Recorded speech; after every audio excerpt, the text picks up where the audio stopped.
முதல்வர் தங்களை சந்தித்து கோரிக்கைகளை நிறைவேற்றும் வரை உண்ணாவிரத போராட்டத்தை தொடர உள்ளதாக மாற்றுத்திறனுடைய பட்டதாரிகள் சங்கத்தினர் வலியுறுத்தியுள்ளனர்.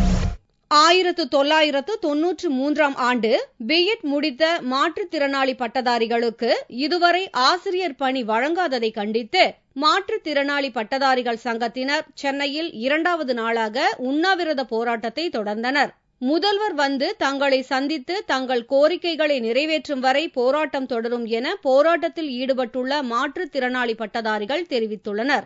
ஒரு முடிவு கிடைக்கிற வரைக்கும் நாங்கள் இந்த உயிரை விடுவோமே தவிர, இந்த உடனடி வேலைவாய்ப்பு தர வரைக்கும் இதே இடத்துல நாங்கள் உயிரை விடுவோமே தவிர நாங்கள் இந்த இடத்தை விட்டு நாங்கள் போற மாதிரி கிடையாது. கல்வியியல் பட்டதாரிகளுக்கு தமிழக அரசு நிறைய பண்ணுதுன்னு சொல்றாங்க. ஆனால் நாங்கள் மாற்றுத்திறனாளிகளா இருக்கோம்.